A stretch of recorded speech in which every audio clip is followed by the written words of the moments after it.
Welcome to the 15th episode of the Triple Takeover Toycast. My name is Sixo, but more on that later. A lot later. Flipping it, lads. I think I'm going to have to pack this in, because if I keep talking this slowly, we'll all be applying for bus passes by the time we get to the end of the episode. So enough with the prolonged and ponderous monologuing, and let's get cracking, shall we? With me today are two extremely incorrigible and enabling co-hosts, which I suppose is all you can wish for in a podcast about toys, after all. First up is the Nordic Transformers community's most famous, not to mention most handsome face. It's M.A.S.K from Transformers Square One. Oh, I'll take it this week. Hey. There you go. I thought I'd be nice to you this week. I'll take it. We're already there. Yeah, indeed. And next we have a man who, from the looks of things, doesn't so much have a toy display that he does a major trip hazard. Get the risk assessments out, folks. It's Liam from Toybox Soapbox. This is why I'm not allowed children. Is that right? Nowhere for them to go, just on the pile of toys. That's it, because as we said earlier, I am the Ayatollah of crapola, so that's it. There you go, absolutely. Together we are Triple Takeover, and for once we're here to prove that we can talk about toys that aren't over 3 decades old, with the focus being firmly on the newest series in the Transformers franchise. How bizarre. It's Kingdom. So, how are you both doing, lads? All right? Yeah, really good actually, thanks. I'm on brand. I've literally... And less than an hour ago, had a Kingdom toy delivered. I noticed, mate. Yeah, I saw you've been posting about it on the old Twitter already. Yeah, and it plays into the show because it's two characters who are not even in the show. which I'm sure we're going to talk about tonight. Yeah, there's some notable omissions in that cartoon. Are you sure there's not like a Netflix program about some gangster that you didn't get sidetracked watching instead of like doing your notes for this episode? No. You positive it's a Kingdom toy that's been delivered, not some WWF wrestler figure? No, but you wait till I tell you about that documentary about that female boxer lady who got stabbed loads of times and shot and then got up. That's next episode, right? Yeah. It's your topic next time. You can. That's the spin-off. You can go for it. Yeah. What crap has Liam been watching on Netflix? Which ones did you get delivered? Was it Skywarp and Sideswipe? Was it? Yep, Skywarp and Sideswipe. Skywarp is a retool of Eraser, an incredible mold, and Sideswipe is a retool of himself. There you go. All right. Well, the long-awaited Earth mode Sideswipe, I guess. Which, that's a whole other topic, isn't it? And just to set a tease, Sideswipe has an Earth mode, unlike anything in the show. Again, yeah, well, that's what I mean. So. Yeah, indeed. Yeah, whole topic there. That's a whole avenue for discussion, isn't it? How about you, Maz? How are you doing? I'm not too bad, thank you very much. I am still reeling from how much I got away with that intro, and I'm just waiting for it to catch up with me later in the episode. But for now, I feel lucky. No, mate. We've got to be nice to you occasionally, after all. Do you know what I mean? Unless there's a pillow nearby or something. I don't know. There you go. Yeah.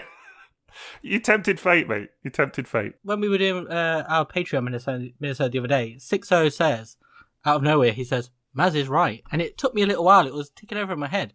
And I was thinking, because like the sub-tagline of this show is normally Maz's wrong opinions. And and it's actually just popped into my head. Like, I can't believe we didn't pick you up on it then. What, on me saying that Maz was right? Even a stop clock and all of that. It's frozen in Iceland. That's what the patrons pay for my correct opinions. Is that the avenue for you to be correct then, behind the paywall? Yeah. Open free access just gets the wrong ones, yeah. Right. I'm sure I'm full of them tonight on this topic, right? Yeah, indeed. So, well, speaking of the topic at hand, I mean, before we get there, I should mention that, of course, this episode is sponsored by the wonderful TF Sauce. So we'll do a little bit of a thing about them in the middle of the episode. But once again, they've very kindly sponsored the pod, and we're very grateful for it as well. So do have a look at tfsauce.com for all your Transformers needs, unofficial and third party. So do check that out. And they've got plenty of Kingdom toys in stock as well. So, Liam, maybe you'll be taking advantage of that later. Who's to say? You probably got them all already, right? Depends how much of this beer I get through. Yeah, exactly. Well, maybe you'll have enabled yourself on a few by the end of the episode. Who's to say? Why not?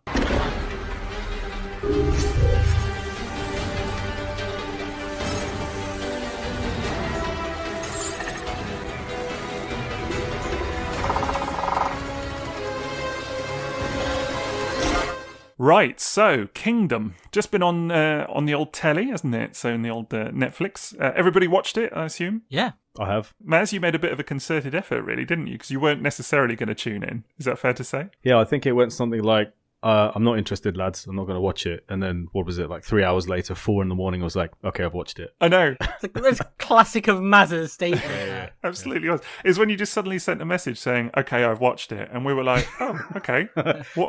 When? When did you do that? Just in one sitting, presumably. Instead of sleeping, yeah. So, I mean, well, firstly, did you watch it on 1.25 speed or whatever the recommendation typically is?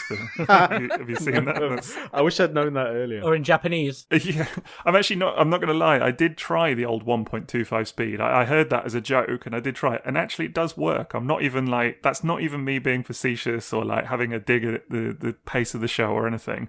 It's actually a fairly, brisk but decent pace if you do just notch it up a little bit like that. It kind of works. Because, I know I was taking the mickey out of it at the start there, but it is a little bit pondering at times, it's fair to say. Although I'm going to come right out and say it just to make sure that, kind of setting the tone and all of that this isn't going to be, I hope anyway, a complete, what's the word I'm looking for? A roasting of Kingdom. The aim is not to just sit and give it a kicking, but just, really kind of appraise what's going on in the wonderful world of Transformers right now.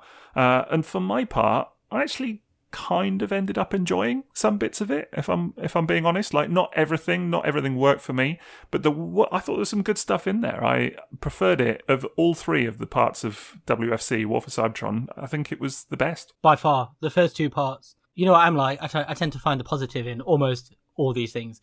And even I will say Siege and Earthrise were awful. And I really disliked them. But Kingdom, it's definitely the best one of the three.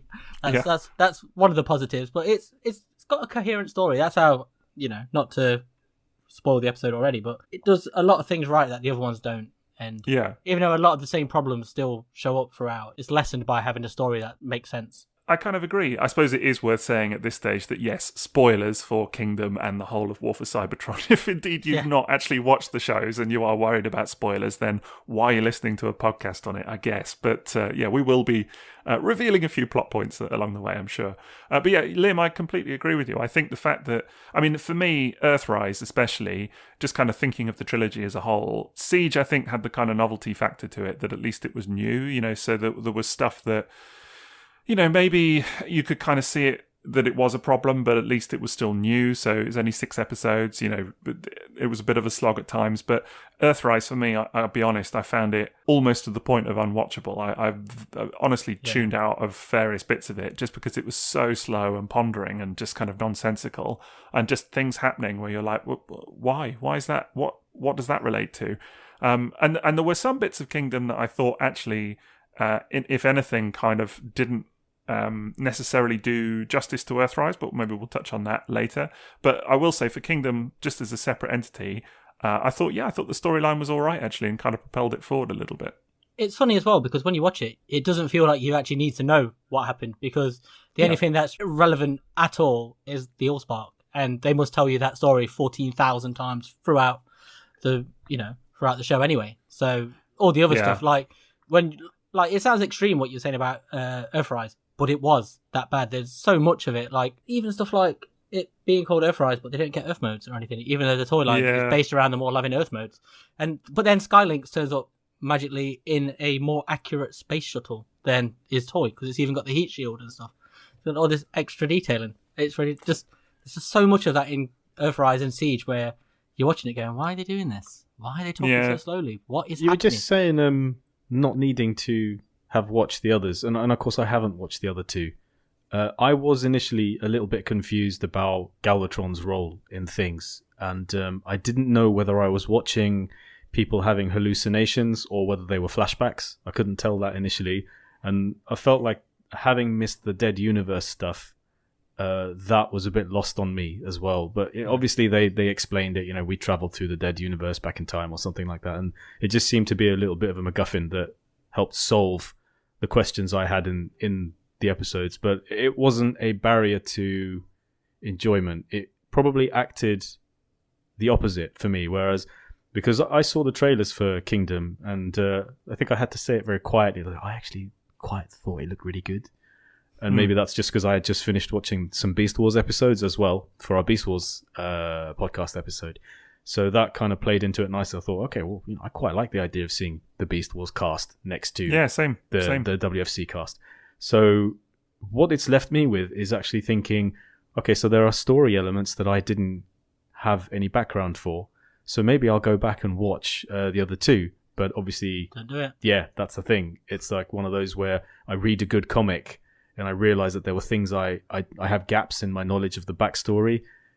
And because everyone's reading the cool comic, the good one, and then I go back and read everything that led up to it, and it's just nowhere near as good, and you're just sort of ticking off things that happened in the past.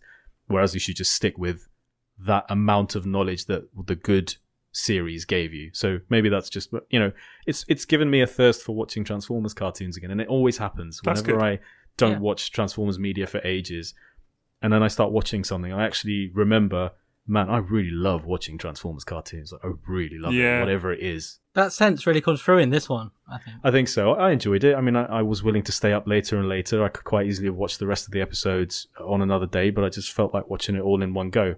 So it was a positive thing for me, honestly. Yeah, I think so much of that rings true for me. I think that you're right, Liam, actually, what you were saying about stuff like the two things I thought didn't work so well in Kingdom was, and it's all the stuff from previous parts, was the Dead Universe and the Allspark. And that for me were two of the kind of weaker elements, if you like. The Dead Universe doesn't really factor in all that much, but even then when they're trying to get back to Cybertron and they're like going through the Dead Universe or whatever, I was a bit like, there would have been a simpler way to do all of this, really. Do you know what I mean? To get them from point A to B, it was kind of a bit, as you said, a bit of a MacGuffin. It felt like they had to. It felt like they were forcing themselves to do it because they kept talking about it. Because in Earthrise, it's one episode, isn't it? The Dead, and like you're saying there about, you felt like you'd missed something with Galvatron. It's almost blinking, you miss it, isn't it? In that episode, it is. He's literally very few scenes, and he's probably got more to do in this show, and he's not even in this one that much. He's definitely got more to do in this one for sure, and he's a lot more kind of present in this one, that's true of a number of things. I think the thing with the Allspark was that I found that episode in Kingdom that really focused on the Allspark. It's got Ultra Magnus in it and all of that. That for me was the worst one by far, because I just felt that it suddenly like lagged. It was like actually it was moving at a fairly brisk pace, particularly the first kind of three episodes or so, and then it was like you suddenly get this lull where it goes all kind of mystical, kind of mumbo jumbo. And I was really thinking long and hard about this, about what my problem with it was, because it's not that it's mysticism, because actually I think we've had very, very excellently done examples of mysticism in Transformers before that have worked well. I mean, I'm a huge fan of the G1 comic, for example, and that's got tons of mysticism in it.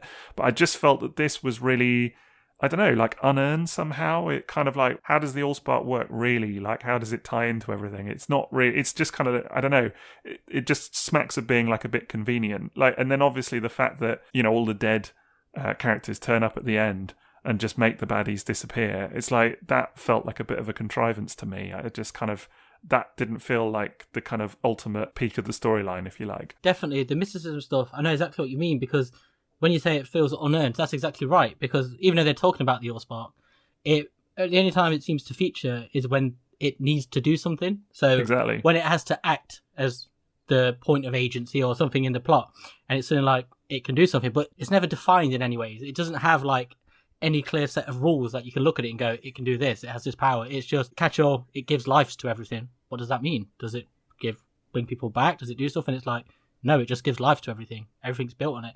And then that episode, like you say, I felt with the mysticism thing as well. That one feels like it stops the plot dead, because you go from Optimus Prime jogging around the Stranger Things wood like that, and then the next minute you've got 20 minutes of him struggling to get through a door, and that's basically all that plot is, of him arguing with a ghost outside a door. And well, that's it. About mysticism, and you're like, I don't know. You feel like anything that's been built up, all the momentum suddenly stopped there without any real explanation. It doesn't feel like there's a dramatic point that it's built to, where you're like, wow, this is important for these characters. Do you think that's that comes from lots of well-known and celebrated science fiction stories and series where, when the story does start getting to the business end of things, there are occasions where the main protagonist suddenly has this sort of either a vision, or it goes into their head, or has to deal with demons of the past, and it gets done in in a sci-fi way where they seem to be in this ethereal space or this kind of another plane of existence, and then something needs to be solved before it goes forward.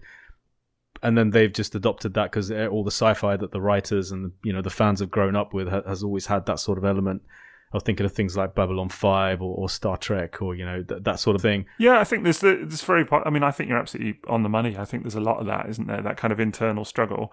And to be fair, that representation of Optimus doesn't not work for me. I mean, again, thinking back to the G1 comic especially, that's very reminiscent of that version of Prime, actually, kind of being stuck in his head, and really kind of, doubting himself and whatever else. I don't know, there was just something about the way that this episode was written in particular that just felt like, as you said, Liam, it just kind of stopped the overall plot dead, really, and kind of dumped a load of the characters on the sideline and just kind of, spent too much time spinning its wheels almost. It's funny because if you sort of step back from it, like I was saying about it's an episode about Optimus trying to get through a door, but then when you go to the other characters, it's Optimus Primal walking in circles around, knocking on the wall, and you take these little bits, and this is basically all that's happening whilst the mystical mumbo jumbo's going on. But if you jumping ahead, but if you go to the bit where it's sort of explained, the Allspark tells Optimus that he has to just give up and hand it over. You're like, there's nothing throughout the show. There's no struggle within Optimus where he's going through, where it builds up to this, where it's like a moment where you go, yes, this makes sense. This is built. You see him, he's learned something. It's just literally like he's been told to do something, so he does it. And yeah. But it's and that's what we're saying about the mystical mumbo jumbos. It feels very much like the Allspark is just there to deliver these, do this, do that. It's the thing that moves stuff without building throughout the show, if that makes sense. No, it does. Nothing in the previous two shows that sort of supported that looked like a long-running thread. You felt like that just popped into the third series. Well, the thread really is that Optimus removes the Allspark from Cybertron at the start, in the first series, and that, kind of condemns Cybertron to the fate that you see at the end of Kingdom. But I don't know how well that kind of necessarily ties together. Do you know what I mean? And realistically, it should have been about him getting back to Cybertron. And I almost feel like if they'd have got back to Cybertron sooner and spent more time on Cybertron, it would have made the finale a little bit less rushed as well. Do you know what I mean? And had a bit more time to kind of... I actually enjoyed the finale as a whole, but I do feel like they kind of... they had a lot to get through in that last episode. That's so funny. I actually thought that the whole thing went on for one episode too long. When they went through the portal, I thought that was the end of the series, and I thought that's a great cliffhanger, and I would have been super satisfied if that was it. But then there's the Den universe, then they crash. It's almost like they're back to square one, and everything that's been built up is at zero, and it felt like a really unnatural, forced trough in the emotional roller coaster of the whole thing. Right. I just felt like it should have ended one episode early and then pick up maybe in the next show or something like that. But definitely felt like, interesting. This is continuing? That felt weird. It does feel like that last episode doesn't need to be there, because as soon as they go through the portal or whatever it is that takes them back to Cybertron, and Starscream is saying no, it feels like stop there, and then it leads into the next series. Absolutely. That would have been a perfect ending for me, I think. Yeah, I could see that. That last episode feels like the first episode of a new series, because there's only jumped in there, and then Galvatron and Nemesis Prime turn up, who you've barely seen at any point. They've, I think they appeared in the previous episode, didn't they? Oh no, it's that episode, isn't it? Galvatron pops back. He's mostly just in Megatron's head. Mm-hmm. But there you're like, oh, suddenly these characters have come in, and there's all the struggles that Elita 1 and Jetfire go through in season 1 and 2, and then they're taken off the board. I was just going to say that was my number one kind of biggest problem with that, was the discovering. I mean, we kind of knew that Elita 1 was dead from the end of Earthrise anyway. You see, basically at the end of Earthrise, Maz, you see her in a big explosion, like the whole of Shockwave's lab blows up. And I guess you could say, oh, it was obvious that she's dead because, she's tied to a table or whatever. How would she have got out of there? But it's never 100% confirmed. And I guess the really kind of mad thing about revealing that, yes, okay, she is actually dead, is that it implies anyway that all of the other characters in that scene are also dead. And so therefore, what was the point of all of the storyline in Earthrise set on Cybertron? It's just completely meaningless. The passage of time is really short as well, comparatively. There's nothing to say. Even though the show is, the toy line is about time and space jumping about, and the Beast Wars cast, they've gone back in time to this time. So they've literally only left and gone to Earth, and it must be a matter of, you could say, months. But again, you see Jetfire, and you just feel sad for him, because it's like he's avoided Earth this time, but the snow's still come for him into space. It's like, Final Destination is always destined to be killed by snow somewhere, because that's what Cybertron is suddenly covered in snow. I hadn't thought of it that way, honestly. That's What a reading, man. God. Final destination Jetfire. There you go. It stalked him across the cosmos. That's his trope now, is it forever destined to be killed in the snow. That's what the IDW comic will just be him hearing a voice saying, "You had better pay up to Mr. Frosty Jetfire." That's it. Why doesn't Liam write these cartoons, honestly? Like, they'd be so entertaining. Pay me Netflix. Pay me them Netflix books. But no, I do think you're right. I think the fact that, Alita is just found in the snow like that, I didn't like that much, I must admit. I didn't care for it. And I also didn't really... just because it really did kind of annihilate the storyline from Earthrise for me, what there was. Like, it really didn't feel like there was any point to the stuff that you'd then seen set on Cybertron, like everything they were trying to do. Because you just know that at the end they all get killed. So, and I'm not saying that there isn't still a benefit to watching something that ends, in a tragedy, but it literally has no impact, does it, on the overall storyline from what I can tell, then, everything that they do. That's it. Like, when you see it, you're like, initially you're like, it's for shock value. You're like, it's this. It's going to do something to Optimus, but it doesn't. He just kind of he's upset for 30 seconds, then drives on, and he doesn't seem like he's driven by Elita 1's death at all.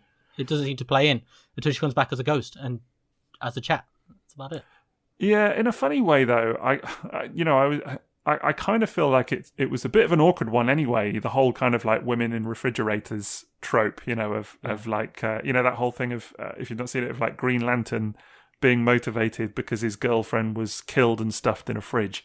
And it's classic issue, that. Yeah, exactly, yeah. And it's become a bit of a classic trope, hasn't it, for male characters being motivated by the death of their girlfriend or what have you. And it did kind of feel a little bit like that's what they were trying to do here. And she's literally not so much in a fridge, but in the snow at least. So it's kind of, I don't know, it's just a bit on the nose for my liking. But it was a shame. I don't know. That bit didn't really work for me, I've got to say. Yeah. But there's so much of that in this, like we were saying there, where stuff feels unearned. And it's like that, where these things happen, but they don't feel like they motivate the characters at the same time. Because, like we're saying there, from Optimus just goes on, and he talks about it, but you don't feel like he's really driven by the death of all of his friends. That, because he sees Elita 1, and surely he then sees the ghosts of Jetfire and whoever, Ultra Magnus and people like that. And Liam, it's because he has to get to the building. The building. Yeah, I mean, that's what's happening on Earth, isn't it? Like, he has to get to the building, where the Allspark is in, and then on Cybertron he has to get to the building where the Allspark is there as well. It's basically like he's playing King of the Hill on Halo, isn't he? He's just got to get there and take control. But there's so much of that. Like, you see the ghosts and stuff, all these characters, and Ultra Magnus keeps coming up, but you never feel like he's genuinely really affected by that. That's never an impression I get from these characters. They just seem to, and I know it's a cartoon, but it's really weird because they keep bringing up Ultra Magnus or Elita 1 and stuff like that. Like, when he sees Elita 1 as a ghost, or there's the Allspark, because it keeps manifesting. Even though it doesn't seem to know he's Optimus Prime, but it chooses things only Optimus Prime would know. Yeah. Do they not feature in the previous series? Because obviously seeing all these ghosts in Kingdom made me think that, okay, well, I've missed their deaths then, so I've missed their storylines and how that ended, and seeing Jetfire as well. So did they not feature in the previous series to any significant degree then? Oh no, they did. They were quite big characters. That's why it's really weird that they have, the first two series, they keep going. Well, the first series, they're all together. The second series, it keeps going between Cybertron, doesn't it, and the ARC crew. There are Elita 1, Red Alert, Jetfire and co are doing other stuff on Cybertron. And that's why it's really weird that in Season 3, you never come back to this, because you never feel like their plotline is resolved in any way, anything they were doing. Well, it's not, as I say, it's kind of like, you literally, half of Earthrise, as Liam says, is set on Cybertron. And so all of that stuff that happens on Cybertron ends in an explosion, and then you find out that they're dead in the end of Kingdom. Yeah. So it's kind of like, oh, okay, cool. So yeah, just a bit of a weird one. So, but I do see your point about the last episode feeling like a different show. It was almost like they just had so much to wrap up from the rest of the trilogy that they really kind of rushed through it a little bit, I guess, which is a bit of a shame, because actually I thought there were some really cool ideas in there. I did like the stuff with Galvatron, actually. If some of the stuff I liked, and I suppose this is probably one of them, more in theory than in terms of actual execution. So I did like the kind of foreboding nature of Megatron finding out his future. I thought that kind of theme of that really worked for me. I really loved that whole notion of he was born kind of into servitude or what have you, then rose up out of it, and now he's going to go back and be a slave in his future.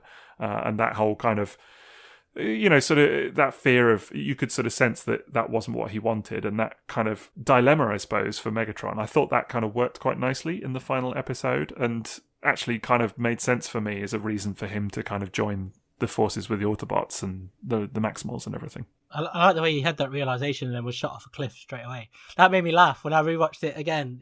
He's suddenly like, "No, I'm taking control of my destiny." Then just like, and he goes flying off the cliff.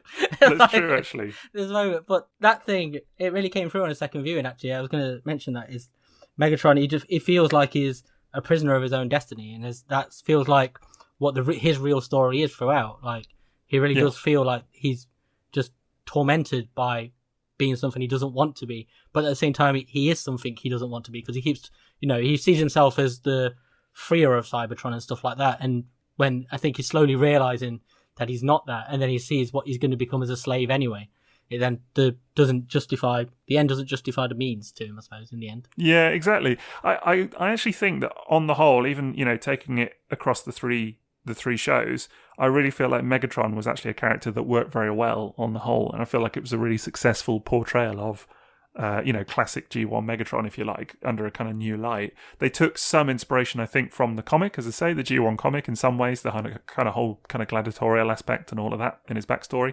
But I really feel like they made him not sympathetic in any way, but they made him a little bit more three-dimensional almost. Not just, it didn't feel like he was doing this just for the hell of it, like it felt like there was a kind of reason to his mission almost, which is something that you don't get in every Transformers cartoon, it's fair to say. Exactly. Then you had like the Matrix was making him more and more crazy as well, and I quite like that a little bit. It reminded me a lot of Thunderwing in the Marvel comics, where he was just going mad with the Matrix, but there was a lot of that, but it was quite subtly done through it, where you didn't pick up on it at first and it came to the fore later. But I like the way it was amplifying his, like, almost like not like a drug addict as such, but it was, he couldn't stop. He always wanted more. And, and so that manifests as how he's trying to free Cybertron and the steps he was taking, like melting down his own mates to make a spaceship, because he always wanted more. He always had to go further and further. And then I noticed with the Matrix was making him do that as well. He was always like, no, I need more. And then he's going back and reading more of Time, even though he's been told it could screw up the future and stuff. And it just feels like it's just amplifying all those effects. Or personality change, should I say. No, definitely. The Transformers will return after these messages. So it's time for that bit of the episode where we talk a little bit about our sponsor, which is tfsource.com. And as ever, we're going to take a little look at their site and see what they've got going on at the moment. Because if you've never been to TFSource, they've got all kinds of Transformers toys. I mean, have they got you covered? They've got third-party stuff. They've got some vintage items as well. They've got all of the kind of new stuff from like 3.0 and exciting things like that. Loads of Kingdom toys and WFC toys and some weird and wonderful stuff on there as well. I'm looking on there at the moment, Liam, in particular at that Toilet Bots set. Didn't know if that might be your kind of thing. I was waiting. He's getting tagged on Twitter now with any remotely toilet-related products. It's like, oh, Liam, check this out. I'm so happy. I'm changing my username to Toilet Box. Toilet Box. Because I'm becoming a toilet guy. Bog Box. I can't even remember how it started. But yes, I've seen those third-party toilets. I have no inclination to buy them, people. You can't remember how it started. It was you saying, oh, I thought I've been looking for a toilet from Masters of the Universe. Wait, why would Masters of the Universe have a toilet? The Ghostbusters toilet, wasn't it? Okay, yeah. Jurassic Park needs. Old Toybox Soapbox. What's happened once a week now that somebody tags me in, oh, Leah, have you seen this transforming toilet or this other toilet? I'm like, there was a model kit the other week, like really accurate toilet model kit. Well, drawing you back to the sponsor segment, there is a set of toilet bots on the front page of TF Source there. They're doing the rounds at the moment. I keep getting tagged on social media and people tagging me in those toilet bots, and I'm like, I ain't buying them. Welcome to my world. Do you know what I mean? But, it's fun for people that might want them. They are there. Anything else that's taking your fancy at the moment? I've got my eye on that new X-Transbots Deathsaurus. I think that looks pretty amazing. They've got a pre-order up for that at the moment on TF Source. I think for me, and it was unexpected and annoying, is the... I don't know if they've actually put a pre-order on, but looking at the front page, I'm seeing like a couple of Diaclone items, and then obviously we've just had that powered convoy reveal today. And I was like, I don't want to go there, but it looks amazing. The second I saw it on Twitter, had to tag you in it. I knew. I knew. I mean, it's just great, isn't it? It looks amazing. And also, I never got a chance to have a go with the Battle Convoy G-Max. And, that just looks fantastic. And that with the Powered Convoy gear, it's just, I would normally be all over that. I'm actually sat here with the Battle Convoy by my foot, waiting to review it, believe it or not, from TF Source. So there you go. But I think I mentioned it last time, but I think it's the Fans Hobby M.A.K Tyranno, the Armada Megatron. Yeah. That's every time they post a video of that, I'm more into it. And especially that really satisfying one where you could press down the button and push his shoulder treads in. I've watched that one repeat. So yeah, that looks cool. That's cool. something that catches my eye on the page as well. Interesting, I noticed they've got Scorponok up again for old Earthrise Scorponok for in stock. They've got him back in stock, so that's a possibility. So he's not still down that hole where he was supposed to transform. Yeah, it's not the last of the Scorponoks then. Yeah, but yeah, he's back in stock on TF Source. I'm quite looking forward to Kingdom Pipe on top of it. That toy looks really good. Yeah, of course, yeah. And is it Kingdom Pipes or Puffer? Isn't it like a Puffer? no, there's a Puffer as well. They've got both. There's a Kingdom Pipes where both. he only comes with one of his pipes. So maybe he's just Pipe. There you go, Pipe. Well, can you insert like a fossilizer bone in the other one? His bone pipe. Pipe and bone, yeah. Pipe and bone. Pipe and bone man. He's carrying a little wagon behind him, pulling it. It's like Steptoe and Son. Sorry, everyone.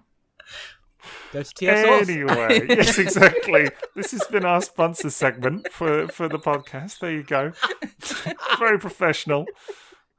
But after that, you've really got to go and visit tfsource.com, right? If only out of pity because they're sponsoring us Berks. Do you know what I mean? Talking about pipe and bone or whatever.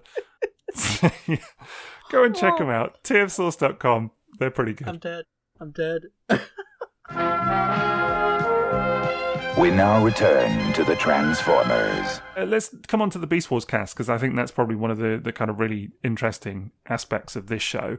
And like you, Maz, it was one of the aspects that I was most excited to see, because I really just, I don't know, more than anything, was just super keen to see some of the old favourites in new animation. I just thought, this has got to be fascinating, right? Like, there was a part of me that was slightly dreading it, like, please just be good, please don't cock it up.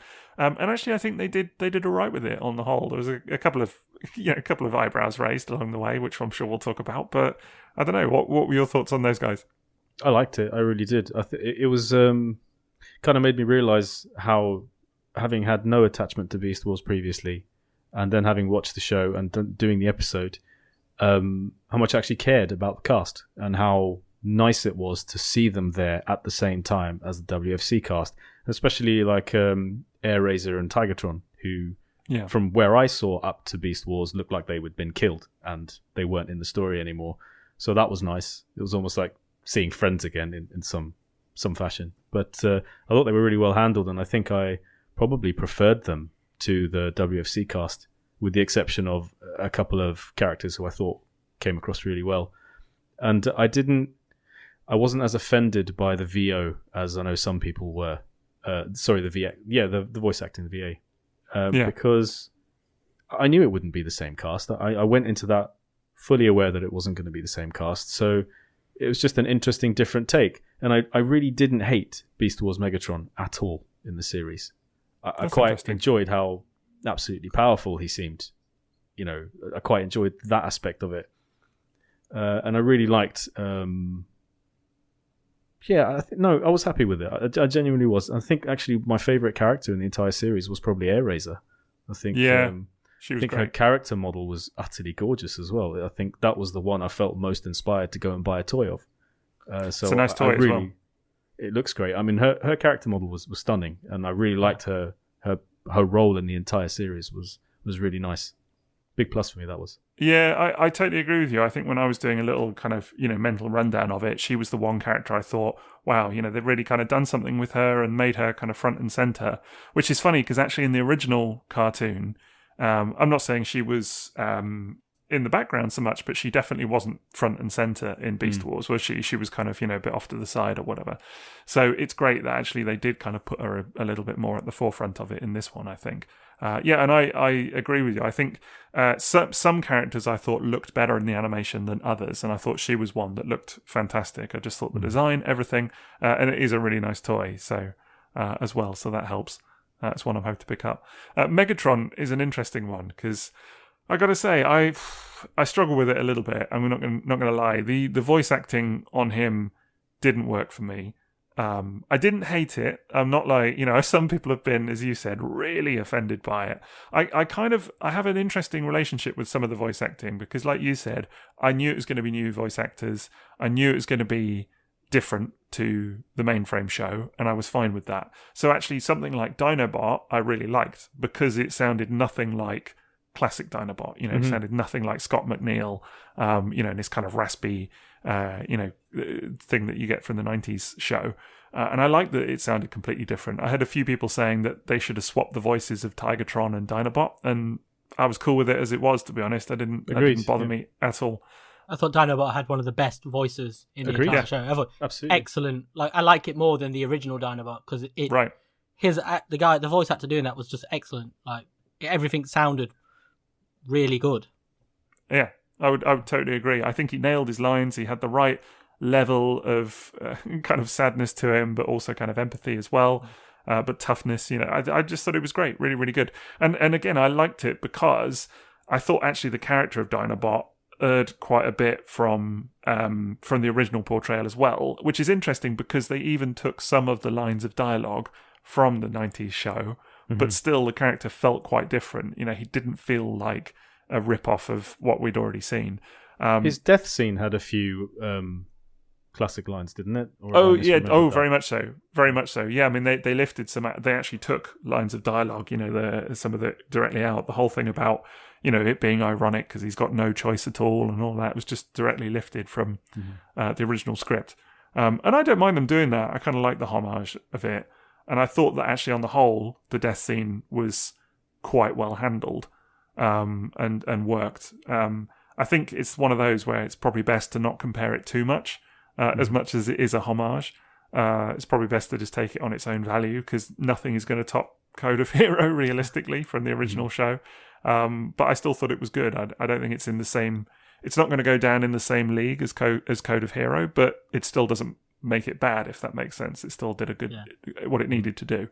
It is quite weird. There is something there that's weird. It's like you were saying about him dying and stuff. It was quite well done, but the scene immediately before it, when he runs off with the Matrix, when you see him, he's sprinting away and he looks fine, but the camera hits literally the very next transition is he's limping and on death's door, as if loads of time's passed. And this is a strange thing that happens earlier as well, when Starscream lobs him off the cliff and you see him falling, and in the very next scene it cuts to him and he's just walking through the Stranger Things forest again, or Misty and whatever, and he's just looking around like everything's normal. It is this weird... This is one of the things I was trying to pick up on earlier. There's this weird disconnect sometimes from the way it moves from scene to scene. Because if you watch that scene with Dinobot again, when he takes the Matrix, he's bit his arm off, obviously, but you see the way he moves. He looks fine and healthy. And he runs off, but it's literally the next one. He's like on death's door. It's really strange. Also, fantastic Jurassic Park reference in there, by the way, with the way the Megatron as a T-Rex comes out of shot and picks up the Velociraptor and shakes it around. Yep. I was there in my head going, dun, dun, dun, dun, all of that. And it just holds him. I was like, it's so perfect. Yeah, it was cool. Did you get the feeling throughout the show that this was a fan-produced thing? Did you get the feeling that this was very heavily like some of the people who were the writing staff, and they had a very big influence on doing callbacks, and it kind of unfolded the way you expect it to unfold if fans were writing?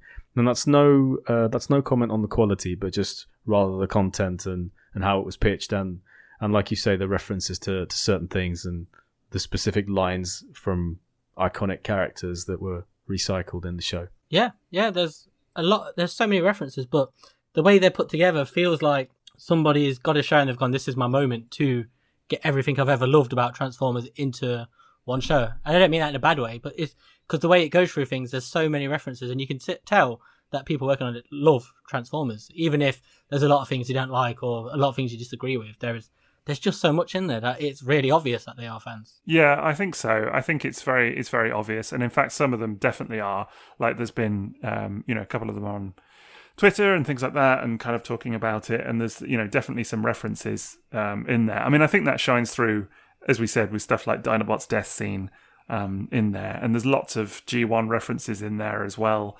I don't know, for me, it worked. Like, I think a lot of the nods to the past were pretty good, actually. I don't think they were too ham-fisted. There was maybe a bit too much of it at times, but I thought they strung it together in a fairly kind of coherent story, so I didn't really mind it too much. I think the way some of it gets a bit distracting, though, because there is so much of it, and it doesn't go in the way you maybe sort of think, not that it should go, but the way that it would flow. Like, the way sort of the Ark is there, and there's all this stuff, it feels like the Ark's only there to get that shot of it, in the side of the volcano, rather than it being there as the Autobot ship that's carried them to being deactivated, because obviously that doesn't happen, but it's all really fast, if that makes sense. And that's kind of one of those things, like, you've got Unicron in there, but he feels like he's there because he's got a toy, and rather than having like a major influence. And there's a lot of stuff like that where, even though it's there, like the Unicron stuff, it's there to foreshadow and stretch the story to probably later seasons, but because there's so much of really major iconography in it, you see it and you know what it is from something else, and so it becomes quite distracting in the way it's strung together sometimes, if that makes sense.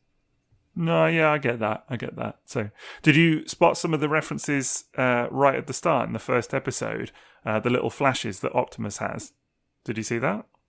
Oh, yeah, there's little visions of the future. Yeah, little visions. If you pause it, it's really, really kind of quite weird and cool, actually. Like, if you pause it, he's having these little flashes and visions, and one of them is of his own death in the 1986 movie. So you can quite clearly see it if you freeze frame. There's like the top-down shot of that Optimus on his deathbed with like Hot Rod and Perceptor and all of those guys stood round him in a little circle. There's that. But Ultra Magnus is dead. Yeah, I know. Yeah. Well, it doesn't make it. It makes no sense in terms of continuity. I mean, it's clearly, it was kind of, is this the future? But it couldn't possibly be the future because there's too many things that don't work in terms of the continuity or whatever. But then there's also a little clip of them arriving on Earth, and I think it's supposed to be possibly Sparkplug and Spike, or maybe even Buster Witwicky from the. Oh yeah, I've seen screenshots of it. Yeah, it's not really clear what it is, but it's Optimus and some humans, and there's Bumblebee in there as well. There's a little clip of Menasor, like G1 Menasor, in there, but it's all literally split-second stuff, and then it goes. So I missed all of that. You would, unless you would. Honestly, you could blink and it was gone. It was just literally like Optimus is chilling out in his bedroom and then suddenly has a couple of little visions and that's it. I think that's it with a lot of the references, though. What I was trying to say was, like, you sort of see stuff like it almost feels like it's trying to tell you this is a retelling of like G1 and Beast Wars and stuff, but in a slightly different way. But as soon as you start thinking about it, you're like, well, if this is the Ark and it's crashed now, but they've then gone back and flown to Cybertron, does this mean they get back in the Ark, come back, crash, land in the volcano, wake up 4 million years later, then become cars and stuff like that? Because of the toys as well. And it just feels like they're saying it's almost like this was the bit before, and then once they get there, you're like, well, how would they then get back to that bit of the story that it feels like they're trying to say is going to happen in the future? Because Megatron's reading the stuff on the golden disc and stuff like that, and he seems to be talking about the distant future as if he's, the far, far future. So, but in that timeline where they didn't meet the Beast Wars cast and all this stuff, other stuff didn't happen, did they just stay on Earth for like millions of years and then just carry on? What? Yeah, it's quite open to interpretation, isn't it? I guess. So I must admit, I just took it as a whole other storyline. I wasn't I wasn't really looking for it to tie into anything to do with Transformers past or anything like that. But there were, if anything, it was only because there were so many references in there that you start thinking about it, isn't there? Just because they kind of kept coming back to it. Yeah, that's exactly it. Like, for me, I wasn't expecting it to tie in or anything, but because it's constantly throwing like little breadcrumbs about other things, but then the second you start thinking about how that applies to what you know, and it's like, but then that couldn't work here because these other things have happened. It's a different timeline. Like I was saying about Skylinks and Earthrise, like when he turns up in a very accurate shuttle with the heat shield around it and stuff, and you're like looking at it going, but this makes no sense as to how this could have possibly ever have happened. If anything, the kind of whole show almost feels like it was written with the Leonardo DiCaprio pointing meme in mind, doesn't it? Because it's just like people sat at home going, I know what that is. Do you know what I mean? Or like freeze framing it or whatever. So It's like the writers Oprah going, you get a G1 reference, you get a G1 exactly. reference. You get a Beast Wars car. Maximals! Autobots! Maximize! Does that mean transform? Just coming back to Beast Wars again, because I just wanted to make a couple more points. I was just going to say, the Golden Disc was the funny one for me, because it kind of... I liked some of what they did with the Golden Disc. This was, I suppose for me, sort of symptomatic of kind of the whole show, in that it worked, the Golden Disc, I thought, on its own, just taken as a separate entity to anything else. I liked what they did with it and how they worked it in. The problem for me was that it gets very confusing when you then also have the Matrix and the Allspark and whatever else was a MacGuffin in there as well. And it just kind of felt like there was almost too much mythology and future things and this and that, and hang on, how does that tie into that? Do you know what I mean? And it was kind of, I don't know, that was kind of maybe the thing with the Allspark again, really, that by the time that got wheeled out again and Ultra Magnus is, doing his like flying T-pose or whatever, that it was kind of like, hang on a minute, weren't we just focused on the Matrix a minute ago and that was the big thing, and before that it was the Golden Disc, and I don't know, just almost too many MacGuffins for me, really. But I did think that actually the Golden Disc itself worked quite well. Yeah, it doesn't let any of them feel important, does it? I think that's sort of the crux of that show, is there are so many of them, you're never really that bothered about any of them, like the Matrix and the Golden Disc and the Allspark. They all feel very much of a muchness because there's so many, and they're like, this is the ultimate one, but then what's that one? Because I think the Beast Wars cast even say it at one point, don't they? Like they're talking about one of them being the ultimate thing, and they're like, but what about this other ultimate thing? Like because I think they're after the Golden Disc, aren't they? And then the Autobots are talking about the Allspark, and they're like, well, what's so good about the Allspark? Yeah. That's where DiCaprio's pointing. He's like, yeah, exactly. That's when the writers are going, hang on a minute. Maybe we should acknowledge the absurdity here a little bit. So maybe we bring in the Dark Matrix. Yeah, God, don't. Yeah. Yeah, just a lot of stuff going on. But, I did think it was quite cool that they managed to get in a little shot of Megatron's face. That was another little Leo pointing bit of Megatron's face reflected in the Golden Disc. That was cool. Which was the exact same shot used in Beast Wars, actually, in the clip where they're talking about G1 Megatron having, used the disc to send a message back in time. So yeah, that was kind of cool. So there's lots of little nods to Beast Wars in that. It felt to me like the people writing it clearly had a lot of love for the 90s show, quite clearly. And they lifted a lot out of that. And it felt like they... as you said, Maz, actually, I think in many ways they made the Beast Wars cast very likable on the whole. Like, I felt like they really wanted to write for that cast and make them work. Even the stuff like with Rhinox, for example, being like the most capable Transformer who ever lived, yet again, are you a super genius? And all of that. Yeah. But I felt like I couldn't place what they had based the G1 cast on. Do you know what I mean? I was trying to say, well, it must be maybe like an influence of IDW or something like that. But then again, it wasn't completely consistent with that either. Yeah. So, obviously Bumblebee didn't match up entirely to his original G1 depiction, because I think he was a bit more heroic here and a bit more in line with what a modern Bumblebee depiction in a Transformers cartoon would be since the movies. Since Prime, since Robots in Disguise, Cyberverse, that sort of thing. Wait till you see Siege. Well, okay, if I'm allowed. Then no. Yeah, then Wheeljack obviously seemed a bit more like a mad scientist that like deliberately screws things up, or just is a little bit incapable. Maybe that's quite consistent in a way. Hound, like his appearance was, I wouldn't have equated that to what I know of Hound in previous media that I've consumed. Mirage was quite close, actually, and actually quite loved Mirage in it. I thought that was really cool. It's funny because I can't even remember Mirage appearing really in Kingdom. That's because he was invisible, and then he appeared and helped bust Air-Razor out. I think it was Air-Razor they busted out, wasn't it? Oh yeah, okay, yeah. He's there briefly there. There in the start, isn't he? When he's got the shield up at the very beginning. Right. Yeah, right. And of course, like some of the powers seem different. And I know I sound like a dinosaur because I've probably missed a lot of relevant fiction in between what I know and what was being referenced. But then Mirage, obviously, he was impersonating Astro Train. And I thought, wait, can he do that? I didn't know he could do that. Isn't that what Hound does?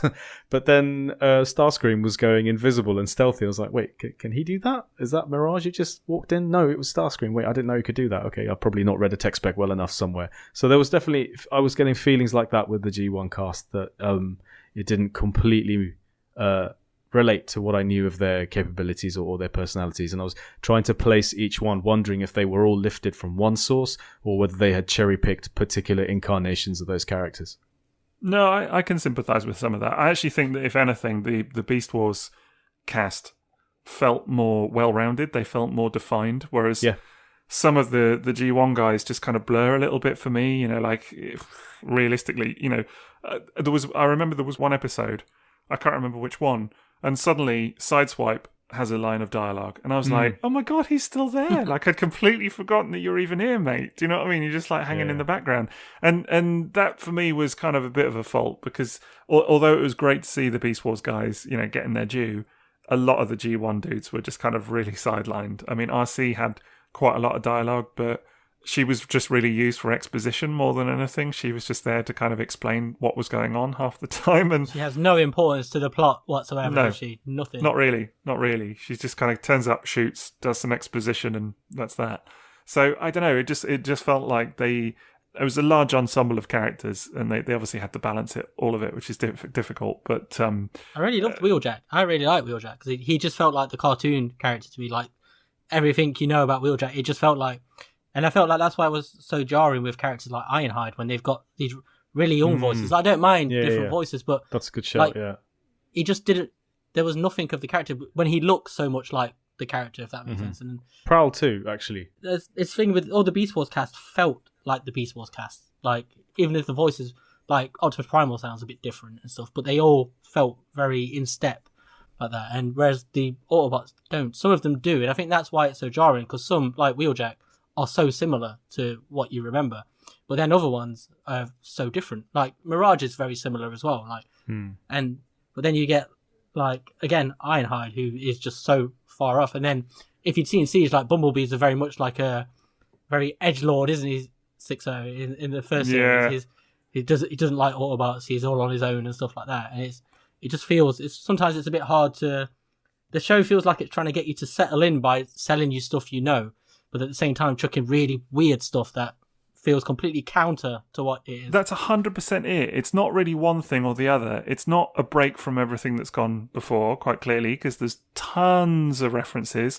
And like, as you said, some of the characters look identical to how they have done in the past, or they're, whole bits of their plot line is lifted from previous cartoons or whatever it may be. But then there are huge changes as well. So it's kind of like, what is this actually, in a way? Do you know what I mean? Is this something that I'm watching to feel nostalgic, or is this just a completely new thing and I should just get on board? And either of those is fine. I feel like sometimes that works, and again, I would use the example of Dinobot, who to me felt quite different as a character, but lifted a lot of the old Dinobot storyline and had a new voice actor. So there's a real mix there for me of new and old, and I felt like that worked. But other times, I was kind of like, ooh, I don't know if this gels for me or not. It's strange. Yeah. And with someone like Ironhide, not to keep going back to him, but he doesn't get a chance because he's such a background character. He doesn't get a chance to do anything new, to become something new. There's nothing added to him. So the only thing you really see of him is what he looks like, which is the old Ironhide, really, just with a little bit more Cybertronianness to him. Except for when he talks, and you're like, it doesn't sound anything like. Right, that's it. I think that's it exactly. I didn't need to have more G1 cast in that. I didn't feel like any of the G1 characters should have been used more. I didn't. But when they did say something, some of those inconsistencies with what I knew of them in a show that, like you said, is trying to ground you in recognized past history, it didn't gel for me. I guess they obviously focused on Starscream and Soundwave, Megatron and Optimus. Yeah. And then obviously like the Bumblebee, he did seem just, there was nothing jovial about him. But then that's not the Bumblebee you've come to know in recent media anyway. This is his cheeriest version as well. Well, Prowl, in a way, Prowl would probably be the most consistent, because he was almost like very little in the original G1 cartoon, and he didn't have like a very extreme personality in the cartoon originally. So that didn't feel so jarring for me. But I think Ironhide is an excellent example. Mm.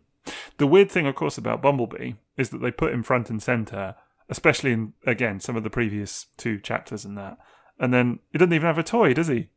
No, this is absurd. Like, in Siege, he's the main character of the show, isn't he? He is genuinely... But he's the only one whose animation model is entirely unique. Or, I can't remember who the other one is. There's another one, I think, where they've got unique animation model. But it's his. It's not a toy. And then he doesn't get a toy until Earthrise, where he's got a VW Beetle, which of course is unrelated to the show in any way, shape or form.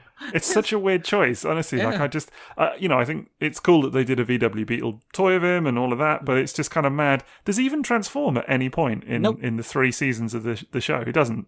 No. That's so weird. For ages, there was this whole, like, oh, well, obviously he was intended for Siege and they chopped him at the last minute and stuff. But then we saw that the Origins Bumblebee, which has got the G1 style floaty car mode, from the cartoon. The lemon. Yeah. It does look like a lemon, it does. I've always thought it looked like a lemon, yeah. I never thought of that before. It really does look like a lemon. It's Frisbee. That's what it is. Yes, lemon Frisbee. But like, you see that toy and it looks nothing like the Siege model. So it's not that either. If they made a toy, it's clear that one. It's really strange. It's so strange. It's a weird one for a toy line that is so closely modelled to the show as well, and it's weird where there are those departures from the toy line to the cartoon. You see it in stuff like, we were talking the other day, weren't we, about the colour of Optimus's boobs, for example, being a bit of a departure, because we were talking about the old 3-0 toy that's now come out that has the green boobs, whereas the Siege toy has blue boobs. Your video of that was lovely, by the way. Thank you very much. Yeah. Outstanding. Thank you. Appreciate it. Your best one yet. Oh, that's very kind. Thank you. But no, it's just weird to me how there's just been so many inconsistencies with the cartoon to the toy line, and it's not even that they haven't featured some of the toys. I get that; it's a very common thing, whatever. But it's just like you said, with Bumblebee being the prime example, where it's just, I don't know what was the logic there. I can't kind of fathom it, really. So there was an idea there, wasn't there, for ages, that they were keeping Bumblebee out of the Generations toy line, and I think the designers kept hinting at it, didn't they? Because people were complaining about there being too many Bumblebee toys in the movies and stuff, and so I think that was the reason he wasn't in Siege, or maybe that was an influence on it. Not the bees, eh? Not the bees. The bees. I am a warrior. You've shown me that my choices are my own. And yet, how ironic. The cause I want to fight for leaves me with no choice at all. Okay, so just talking a little bit more about the cartoon itself, what did you guys make of the animation of the show? Because, of course, it was... I think it's interesting to think whether it's a high-budget or a low-budget show, because it looks very polished on kind of face value, but then there are definitely elements of it where you think maybe they were trying to save a little bit of cash here and there. Do you know what I mean? So stuff like My Old Chestnut is always the amount of transformations that occur off screen, for example. No, I actually looked out for this because of your various complaints in previous episodes. I think I mentioned it twice. And one of the first things I saw in the first episode was the Hound model, which is obviously based on the Siege Hound, transform, and I was like, that was awesome. And I thought he looked great. And it just reminded me how much I really wanted to pick up Siege Hound. And I did actually, but then I gave it to someone as a present, so I never actually got to open it and play with it. And there were many occasions where it reminded me of watching a show like RID Car Robots, because the character models looked so much like toys. And I'm realizing now how much of a kick I get out of toy-based models on screen transforming, doing cool stuff. And it inspires me to want to buy toys. So I was thinking when I was watching Air Race, I was like, if the toy really looks like that, that must be a super cool toy to have. And that's something I'd consider buying.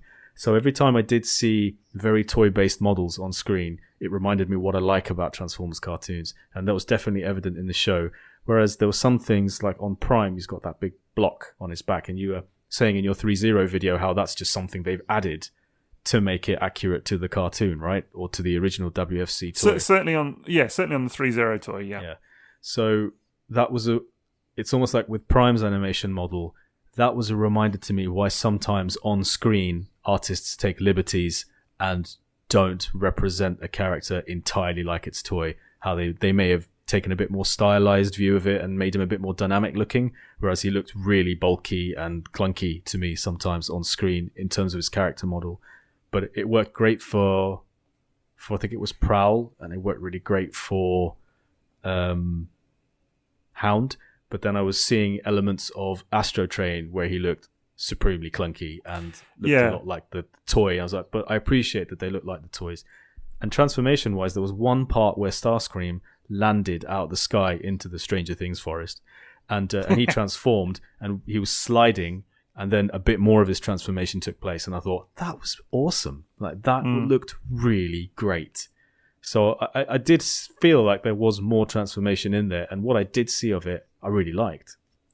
Yeah, I think some of the character models definitely work better in the animation than others. I think there are some. Actually, it's funny because you mentioned about Optimus, and I have thought that before, that he sometimes looks a little bit clunky on the screen. I think the head sculpt looks amazing. I think they've done a really good job with the head, although the mouth doesn't move enough for me and stuff like that. So it could be a bit of that, but that's by and by. But the one thing that I don't like about the way Prime moves is his abs. He's got the way they stretch. That's a real problem. It's awful. Yeah, the twisting. Yeah, exactly. It's so weird. So weird. Cog in the earlier ones, it's horrible. Yeah, Megatron does it as well, and it's really off-putting. I find it's whenever in the walking scenes when they walk towards you. Yeah. I've noticed. I was going to bring that up too. That was the other thing I wanted to say. Absolutely, the abs. There is a reason for it. Go on. And it's not just that it's cheap. And it's something you were saying there about Optimus Prime's backpack and how they look so much like the toy. And it's because someone is probably screaming this right now, but it's because they use the CAD models, the same CAD models as the toys, don't they? That's what they've done through the show. So that's why they all look, because you can see all the 5mm peg holes, haven't they? You can just see they filled them in with like the barest of like design elements and stuff. Just fill those holes. That's all it is. But that's why they look like. That's why they move, because they've basically just taken those and added a little Z brush over the top, give it a bit of polish. But that's really all it is, and I think and I really like that because it feels like the toys I have. But your toys don't contort that way.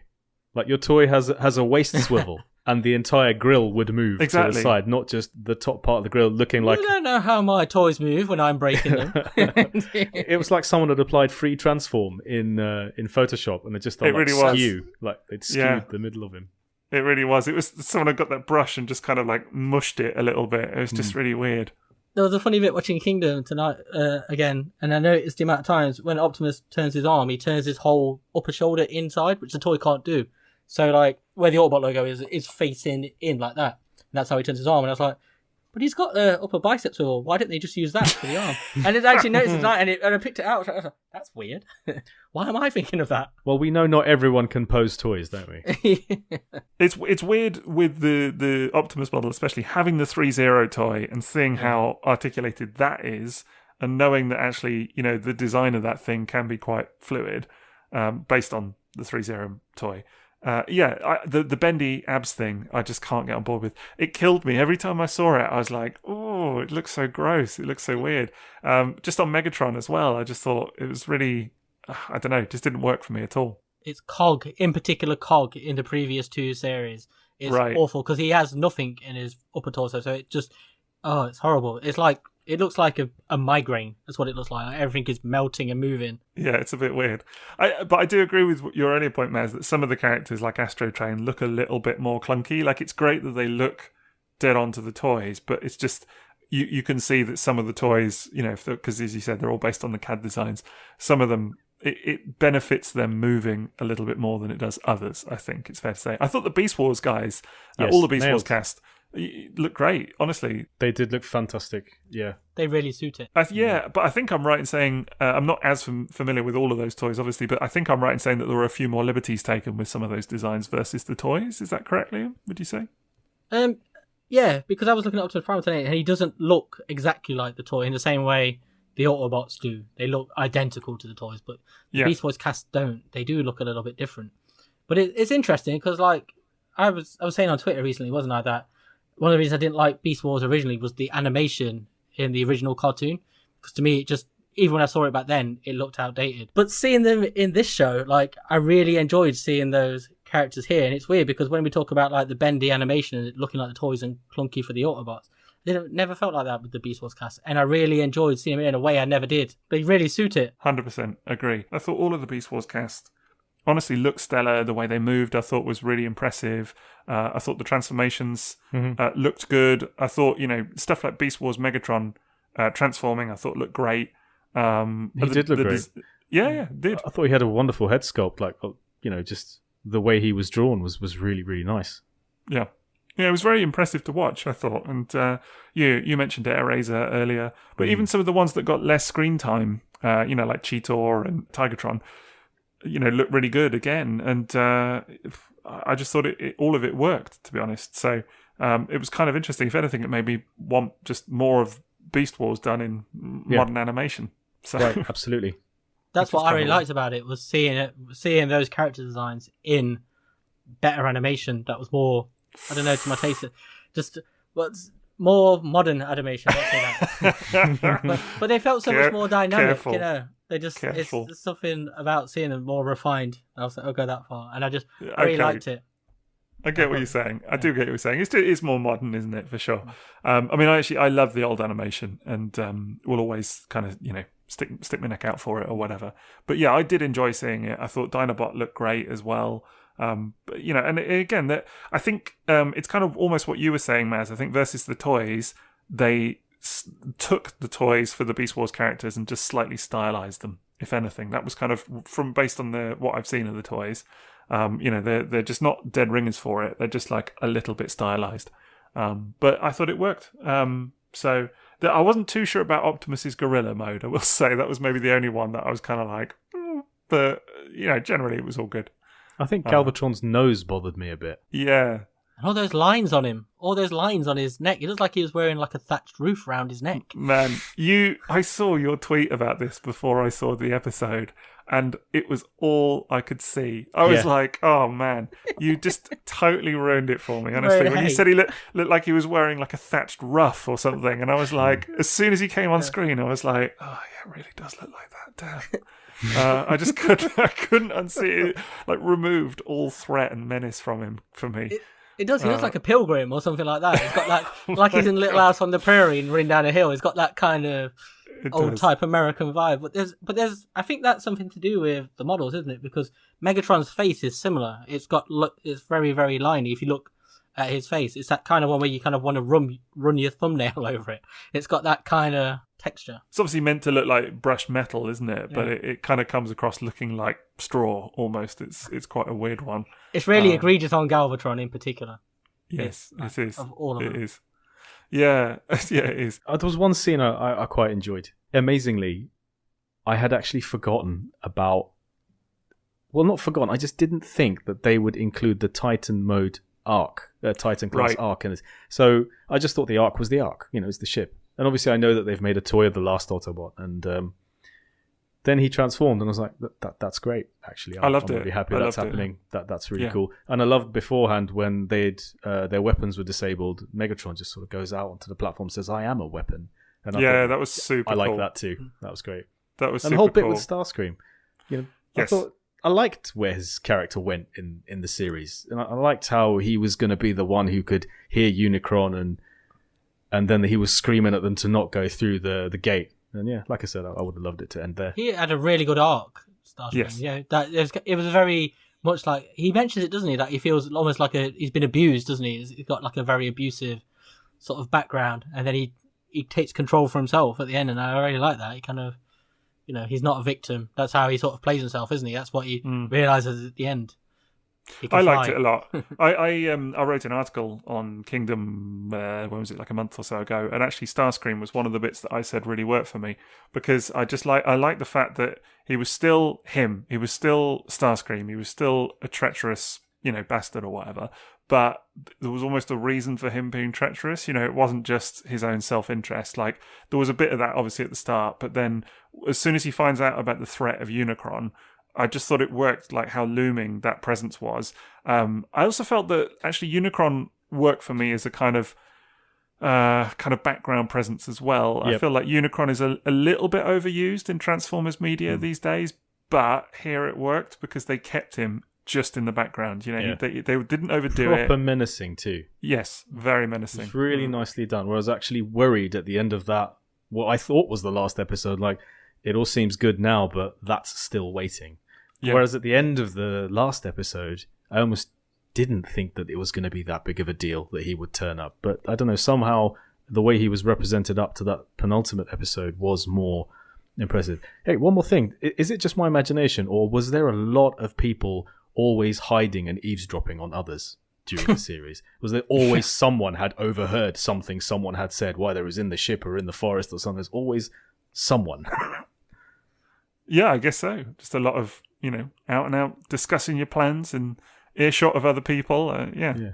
It's weird because it either veers from that or to everybody shouting. You know, there's constantly arguing and stuff. There's a funny moment at the start, you know, where the Beast Wars cast just burst into the Ark and start fighting, and you're like, it's kind of like that. Like they either have one mode or the other. They're all like sneaking around and spying, or the yelling. Because that always strikes me in TV shows and films when characters do that. Their first interactions, classic comic thing, is they just start fighting, even though if the only things they have are in common, and it's like they've just seen the Ark crash and their first instinct is to just run on board and beat up whoever's on it. Like, imagine if a bus crashed outside your house and your first instinct was, I better get on there and drop kick the driver. That's what they're doing. It's just like, where does this come from?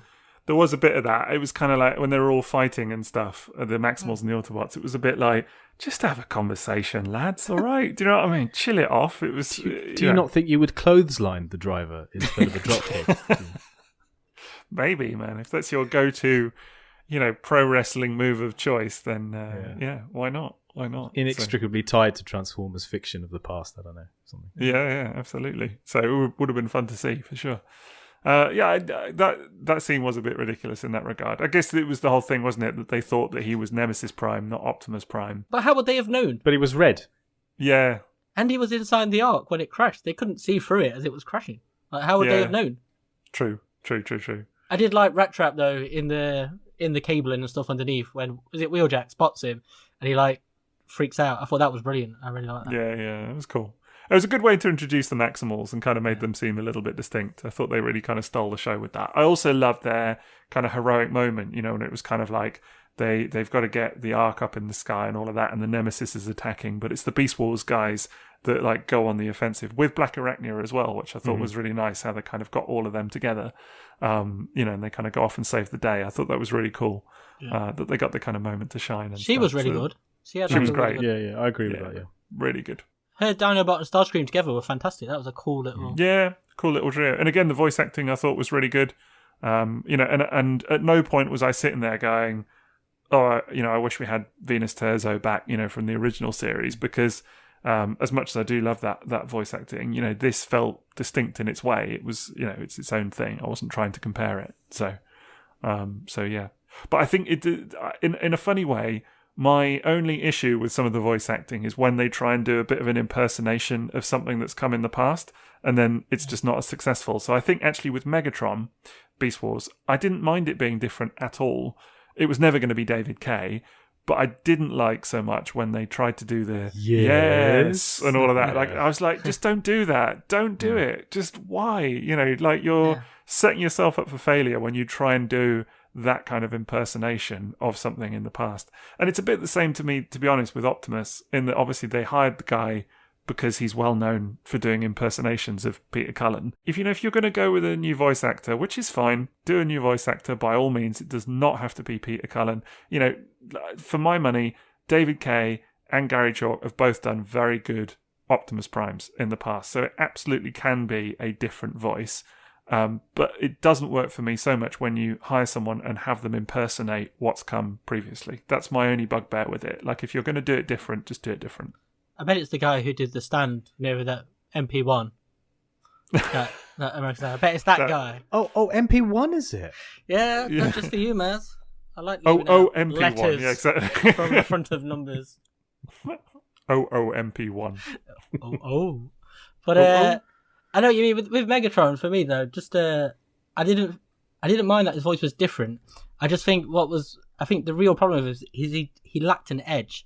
There's like, you never got the impression he was gonna become like the sort of Beast Wars Megatron, because he's so sycophantic, but not in that Starscream way where you feel like he's scheming. Because when it started, I thought, he's going to have a plan or something. There's going to be something where even if he's, loyal to Megatron now, he's going to have some plan for his own glory. But there's never any hint of that. In fact, it almost goes the other way where you feel like he becomes more of a zealot as it goes along. And I just felt that's what was sort of lacking from his character, because he's not even like Rasputin-esque, because Rasputin, that sort of character, has an angle, and Beast Wars Megatron never really did, and it just was such a weird take that just felt so jarring, because he could have done a different voice, that's fine, but he was more nutter than villain, wasn't he?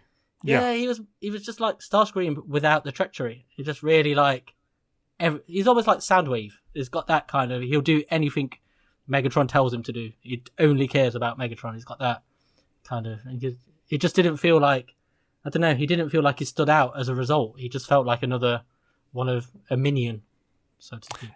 He looked super cool in animation. That's the best thing to say about it. I really loved, and like seeing the fight scene with him and Dinobot, stuff like that, seeing him taking on, the guys in the final episode, all of that, I thought looked fantastic. So that's something.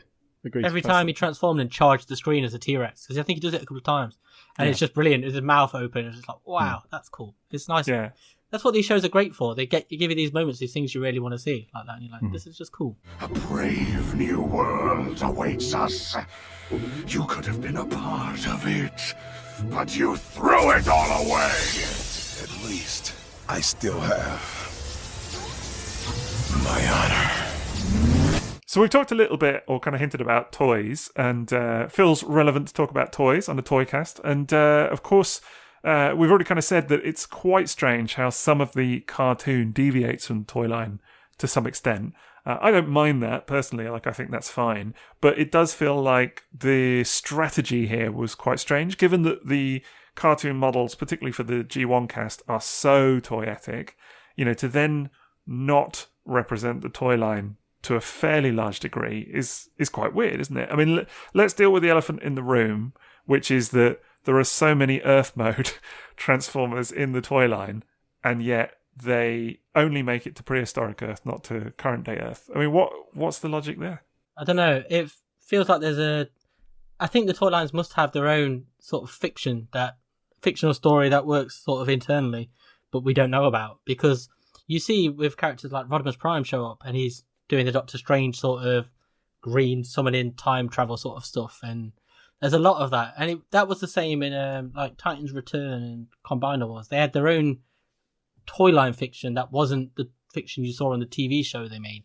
It was always different, and so I think that's what's going on with the toy line. I don't think it's bound to the show. I think they just had the same name and some of the same toys. No, they've got different agendas completely. They are accomplishing completely different things, and almost for different audiences. The show is supposed to bring in new people to watch Transformers and get into Transformers, and maybe then buy Transformers and become fans. Whereas the toy line obviously is nodding vigorously towards established collectors, and things like that. It's interesting you say that, though, because when you look at the Netflix show, it feels very much like it's geared toward adults and that kind of audience of Transformers fans that already exists. Whereas the toys also feel like they're doing that with the character choice of all the Generation 1 characters in very G1 modes. And it's like you've got these two things doing the same things but differently, almost. And it's just serving the same crowd but really differently. That's kind of my thing, and that's why I think it's a bit strange, is that it's not like one of them is going after kids as such and kind of not kind of ignoring, if you like, adult collectors or people that grew up on G1 or Beast Wars or whatever. They're both doing it, but just very differently. And I guess it's weird to not see stuff like Rodimus Prime in the cartoon, as one example, or all of these Earth modes and everything that they've got. It is kind of strange to have a whole sector of whole section of the trilogy called Earthrise that doesn't feature Earth at all. Do you know what I mean? I mean, like, literally Earth crops up in the last 30 seconds of the 6 episodes in Earthrise. Which is really weird. I guess it's strange because clearly there was a kind of, an idea of how the 3 parts of a trilogy could move forward, which would involve them getting to Earth at some point in the present day. But it just kind of never happened. And obviously the writers of the show kind of took it their own way. And I don't mind that at all. But how would they have incorporated the Beast Wars cast if they had included present day Earth? I mean, I guess the thing to say is that there's no... I mean, that you'd be completely rewriting the show, but I've never felt that there's a need for necessarily the Beast Wars cast to be on prehistoric Earth. Do you know what I mean? I don't think you need. So that's what makes me think that they probably did not have the scope and the time to rewrite those characters into a consistent setting with what the toy line was called and what's been established by the toy line names. That's why I think it had to be different, because they're putting in these characters. Yes, they're coming out in the toy line, but they exist in prehistoric Earth. There probably just wasn't time to create a new setting for all of this to make sense. This is sort of the weird thing with this, though, is because, like, when you see, like, the Beast Wars cast and stuff in the marketing materials, it looks very much like the Autobots have gone back in time. That's the impression you get from that stuff, is there's time travel involved, and they've come back from modern-day Earth in the Optimus Prime is a truck, Soundwave is a tape player, and well, you're still getting that trucks. With Kingdom stock photography, aren't you? Like the recent Kingdom Road Rage is standing on volcanic ground, which just screams prehistoric Earth, doesn't it? Yeah, but even the original Kingdom art poster was of like Optimus Prime, and then the Beast Wars cast around him. But the implication looked like they jumped back in time, and because that toy line is, as much as there's Beast Wars characters in it, there are just as many like G1 characters.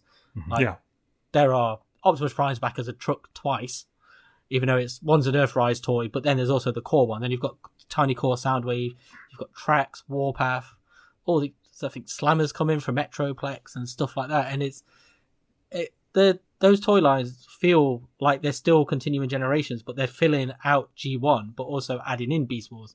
Whereas the show, I don't know, it feels like it's going for a different thing, but with the same toys. Didn't we get Inferno in Kingdom as well? Like Earth Mode Inferno? Yeah. Huffer. And Earthrise. And Movie Cyclonus. Yeah. Which is my favourite Kingdom toy. I guess what's weird for me is that it's almost like they took the toys from Siege and then wrote 3 seasons about them, but called it WFC, called it Earthrise and Kingdom, but then just introduced the Beast Wars cast. And that's basically what you get, is it's the Siege cast, the Siege toys represented in all 3 seasons apart from Beast Wars. And that's why it's strange. Just in terms of how it represents the overall trilogy of toys, if you like. How could the scope ever have been bigger when you're looking at 6 episodes per series? And when you've got that many different timelines and toy lines to sort of work into, like, I can just imagine them sitting down at the beginning of that and trying to come up with a realistic scope for what those series could be and what it could include, and how it could never really do justice to the wild variety of the toy line and that sort of thing. Oh, I don't doubt that that's true, and I think, realistically it never could have done. I think that actually what's then weird is that some of the toys that they did try to incorporate, like Nemesis Prime, for example, which didn't need to be in there at all. Like, what does he actually do that Galvatron doesn't do, if that makes sense? Like, you could just have Galvatron be the Unicron Herald or whatever. You don't need 2 of them necessarily. But it's just another toy that they did plonk in right at the last minute, and kind of why? Wasn't it to sort of represent the wrong end product of Optimus Prime, to sort of, I guess you're right, again establish that whole altering of history to not end up in this bad place? I guess you're right, yeah. I guess it did sort of work from the perspective of, like, there's a twisted version of both Optimus and Megatron, isn't there? I guess, yeah. There's also the Netflix toy line, and Nemesis Prime I think he was in the spoiler pack. I don't know if you've seen those. There are these boxes where they don't tell you what toy's inside, and it's just one. And Earthrise was, I think that was Nemesis Prime, and I think it's the Siege toy with the Earthrise trailer. That might be Kingdom. It's in one of them. Well, that's not at all confusing, Liam. Oh man, this whole toy line is so confusing. It's wild. This is where Bumblebee's toy fits in the Earthrise Netflix toy line, not the main Earthrise toy line. Don't. And then makes my head spin. Yeah, the first one. What was the first one? The spoiler pack was the Ultra Magnus Siege toy in more grey, wasn't it? But with that red rung. Because Rung's in there as well, from IDW. That's where you get all the little ramps and stuff from Siege. But the Siege toy line initially was, the way it was spoken of was as if it was before the G1 cartoon. It was before they left Cybertron. So that's why all the Optimus Prime looks like as close to an Earth truck as he can. As, like in the cartoon, they just look like the Earth modes on Cybertron at the start. The first Siege felt like it was trying to tie that up, if that makes sense. I don't know what you're talking about. Soundwave was a lamppost. But he looked like a tape player. that turn into a lamppost. I did have to laugh at the siege ravage in Kingdom because he was still very much, oh Lord, he coming, wasn't he? On the screen. If he had a voice, it'd be Terry Crews, wouldn't it? He's a heckin' chonker. Maybe just change it a bit, you know. Yeah, he's funny. It's a funny little thing. I did think it was really cool the way Laserbeak brought down Air Razor towards the start. I mean, I did really enjoy that scene. That was cool. I did think that was cool. But yeah, I don't know how they could have represented more of the toy line, and I don't pretend to have all the answers of this stuff. It just strikes me as a bit of a strange one to do. Like you said, Liam, something that started in such a place where it was so close to the toy line and so accurate, and then it's almost like they've just kind of deviated on different paths. Like a lead time on production for the show, like from when those toys are revealed or how soon they were getting the models, because like we're talking earlier about Bumblebee and he's in the Siege show, but look, he's the only model that looks nothing like a toy, so it's very rare that they did anything else. So maybe they just had those original Siege models and they must have been making Kingdom and Earthrise instantly afterwards they'd finished each one. Think of the bandwidth and lead time required to then create a whole new animation model off those CAD files for updated things that maybe the toys are just coming out onto the market now, and it's completely understandable, I think. Okay, I've got it. Here's how you do it, right? Here's how you make a cartoon that features all of those toys. This is what you do.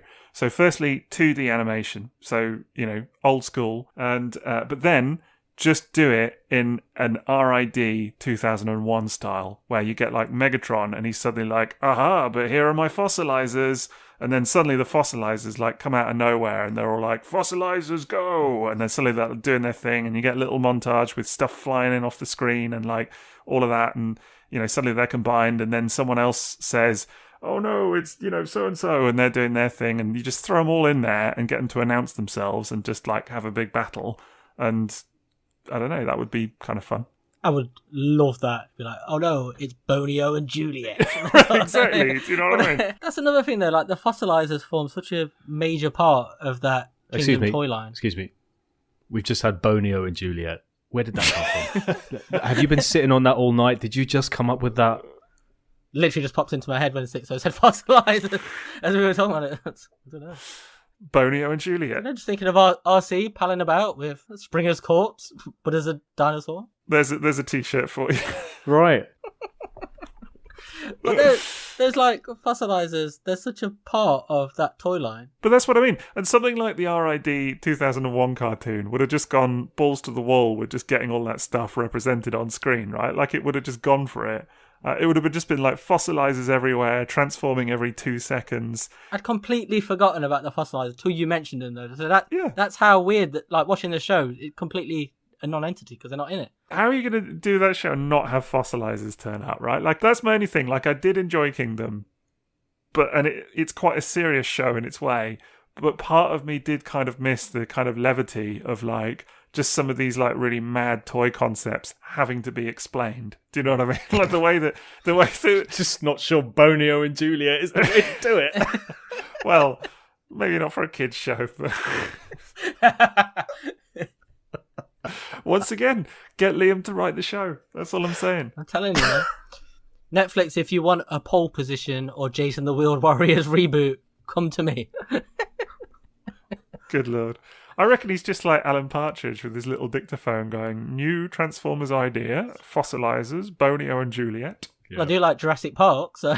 Yes, that's very true. But I think, somewhere in my mind, there's a very, very different, more cartoony, more probably child-centric cartoon that would have just thrown in everything from the toy line into one big soup and just let it happen. I don't know, in whatever kind of crazy way. And not really kind of given so much of a fuss about the lore and the plot and the Allspark and all of that kind of stuff, but just like had fun with it. To double trigger the fandom by not paying attention to the lore and making it cartoony and funny. That's your strategy then.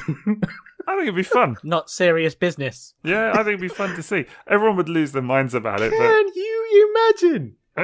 Yeah, I know. It'd be great. It'd be something to talk about. It's a King Kong adventure. That's what it should be called. It's hard to know now what what the sort of next cartoons will go to, though, isn't it? Because we've had a kind of succession of kind of grim and gritty cartoons, really. Like, we've had a number of them. But then we've also had previously some, what I think were some quite good shows, with stuff like RID 2015. Maz, I know you really enjoyed that one as well. I loved it. Absolutely loved it, yeah.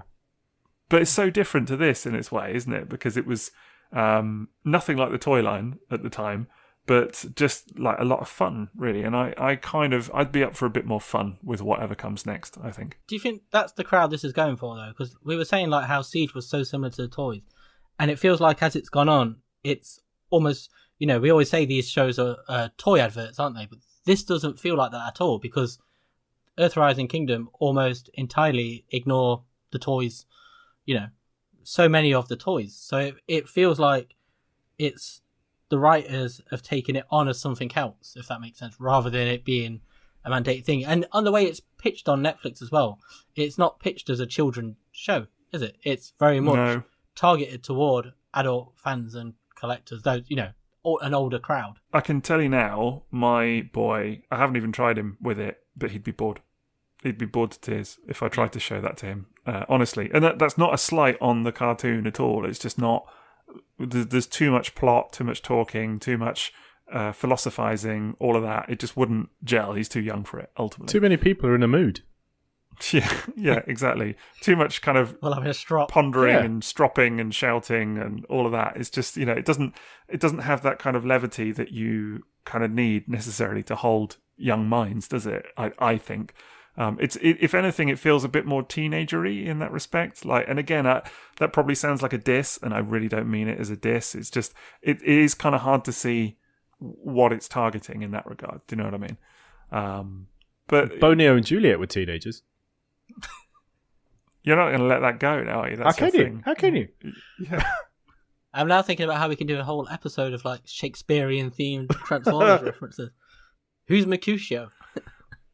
Is that Springer? Okay, so Liam's off on one. Should we talk about some Kingdom toys, though? What's the Air Razor toy like? Really good. Yeah, really, really good. Like it a lot. Is it representative of the on-screen model, do you think? Yeah, for the most part. Again, it's still slightly stylized a bit, like all of them, I think. But it's, it looks sort of there or thereabouts. For me, it's a really nice representation of the character as a whole. I think they've kind of, it's almost like that kind of, it looks a bit like the old show, a bit like the new show, a bit like the original toy, all kind of melded in, if anything. Do you know where they missed a trick with it, though? Because in the show, she flies like Iron Man, doesn't she? With, like the little hand thrusters and the feet thrusters. She moves like that. And it's like, these toy lines have all these blast effects, and they didn't mold the hands open of the feet with like peg holes. And you're like, that would have been so perfect for that compatibility. It's a good call. Yeah, that would have been cool. That would have been cool.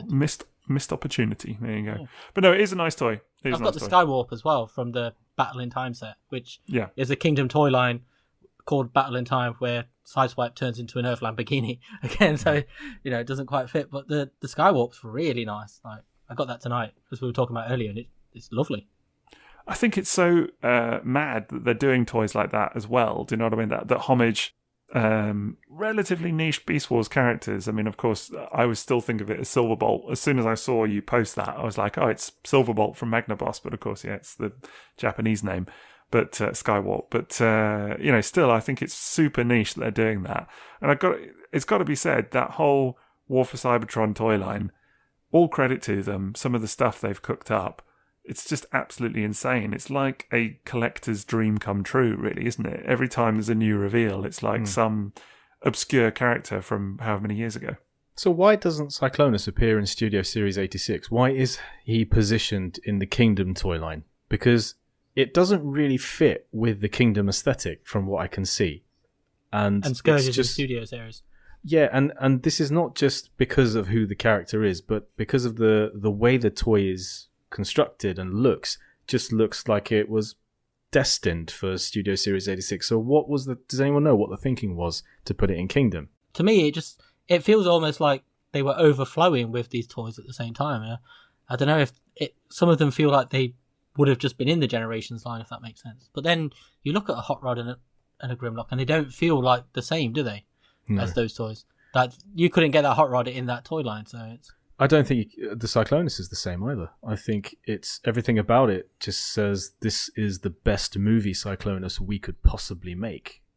It does, but then it's got like the pegs, like the random pod pegs for the rockets and stuff like that. Because I remember when the leaks were coming out, people were like, "Oh, it's a studio series," but like you could tell straight away because you can see those random pegs all over it that are for those blaster. He's got one on his chest, doesn't he? Yeah. Yeah, and that throws it off from being those, and it. I don't know. There's just this idea because Galvatron is in Kingdom, obviously, like he's in the show, but that looks why is he not like in 86? That's the thing. Galvatron does not look to me how a studio series Galvatron would look. No. He looks to me like the latest generation's version of Galvatron. And the same with Commander Rodimus Prime. That does not look like a movie Rodimus Prime attempt to me. It just looks like the best Rodimus Prime they can do in a Generations toy line. Which is why Cyclonus really stands out for me. Because it doesn't feel that way.